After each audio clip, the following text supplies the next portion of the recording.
for Juxtapose's curation, I especially like that mixture of the high museum to the up and coming. If those two features are next to each other in the magazine, that's exactly how I want it to be, and that's Ours is not that. It's pretty. It hasn't changed, by the way. It's maybe gotten harder. So ours is very simple. We wake up. Now it's a little bit different. But we wake up at 6 o'clock in the morning and we look at as many emails as we can. And if a photograph is something that we feel like we want to share, we put it up. It has about 30 seconds. And it's about 30 seconds to speak to us.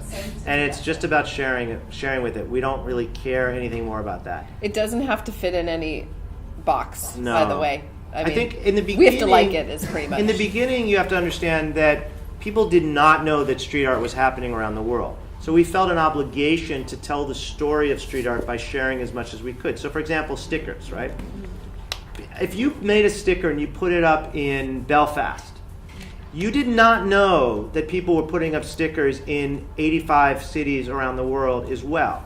So when people would make a sticker, it didn't matter if it was a good sticker or a bad sticker, and I want to even get to good and bad. What does even that mean? But it didn't matter. It mattered that this was a medium. It was a movement. It was an art form. So we would put up all these stickers, and then what happened is somebody would send us the same sticker in a different wall, and they'd say, oh, this is now Australia. And we'd say, but how do we know it's Australia? It's a wall that's white when the other wall was blue, and it's the same fucking sticker. I can't put it up again. I'm like, what are you talking about? Because they went to Australia, so they're proud. And so we were like, volume, to show that there was street art happening in every city. And that's what we say. There's not one city. And Shepard Fairey, by the way, did this before the internet. That's what's crazy about that dude. Before the internet existed, you couldn't go to a city that had any population above 100, where if you looked at the back of a stop sign, there was a Shepard Fairey sticker. That's incredible to think about. I mean, he did that without the internet. So we felt obligated to the street art community to just show that it's everywhere. Well, after a while, when more blogs start to happen and Flickr comes about, we don't need to say that every day there's stickers everywhere. And people got really angry at us. They're like, you used to put our stickers up all the time, and you're not putting us on the Wooster site. I was like, because we don't need to anymore. But I think it took us a while to understand the impact that the site could have. Yeah. So we would still don't know the impact that it, I mean, we're still naive. Let me just finish this. Yeah. Like we would put up an artist who we love, and maybe 6 months would go by, and they would finally get around to sending us an email saying, you put me up, and I sold every T-shirt on my site, and I sold some prints that I made. And then they'd email us a year later, and they're in 2 or 3 gallery shows. And they say, if you hadn't put us up, or me up, I wouldn't. Are you saying that's good or bad? Because it happened both ways. It happened with artists that deserved it, and there's artists that didn't deserve it. But we didn't I think it took some time, right, for us to realize that. What I think we've also found really interesting, and I always say this to Mark, is that we're like a farm. People come and they pluck and pick, and we might put up one great piece of street art from an artist, but we may think a lot of their other art isn't so hot.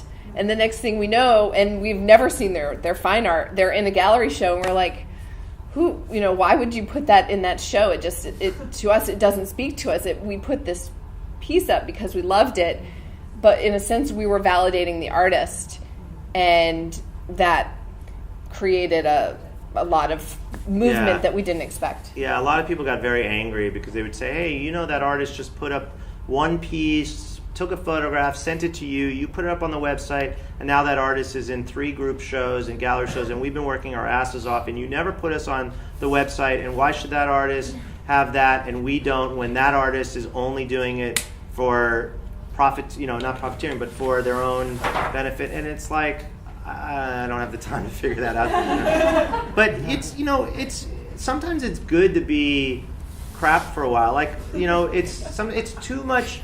When you're a machine, you have to keep up. Sometimes it's good not to update the site for 4 weeks, because then you realize who comes back. Then you don't always. The pressure of it being so precious is a job. We have jobs. We don't want to have another job. Why don't we say we don't have advertising? And it is absolutely true that if somebody is risking getting arrested, in our mind, that doesn't mean it has to be for Juxtapose or others, because everything is different. We don't need to make money from the website. Not that we're millionaires, but because we have jobs. So we don't need to do it. So if somebody risks getting arrested and they email us a photograph, and we have a Heineken ad next to it, and it's a Banksy photograph, and we get more money than the artist got, and they got arrested, I can't do that. It's not because we're great people or we're whatever. And also, I don't want to have to become an advertising sales guy to figure out how much Heineken should pay. It's too much work. It's not fun. In a perfect world, we would have Heineken, but we end up getting like Bud Light. Which, there you go. There you go. I don't know if that's any better. And I don't, and do an energy drink. McDonald's. We were talking earlier. Did it make Banksy more open to send us work because he knew that we weren't gonna kind of, what's the word, link bait with it?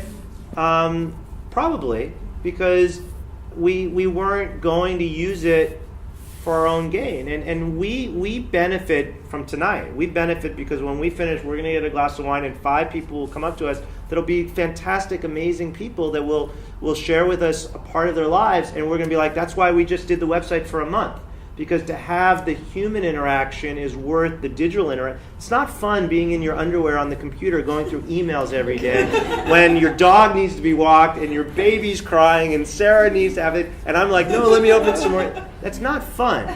But if it's worth it to be able to go to Paris and to put on the email, hey, we're going to be at a bar and 85 people show up and they're awesome people, then that's the payment for the website. That's why we do the website, is to be able to go outside and to be able to experience life and to have a point of view and to be able to say, fuck it, we don't need to buy into everything. We have an incredible amount of power.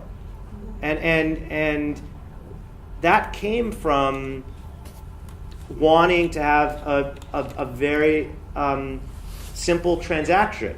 We'll spend the time, and you give us your time, and it's very simple. It's the bartered economy. We live that part of our life is the bartered shared economy, and we're living it. And there's nothing, it's like what Amanda says about. Palmer says about her bar economy, we don't do what she does, but we have the same kind of benefit. We can benefit by giving and then receiving knowledge and all that stuff.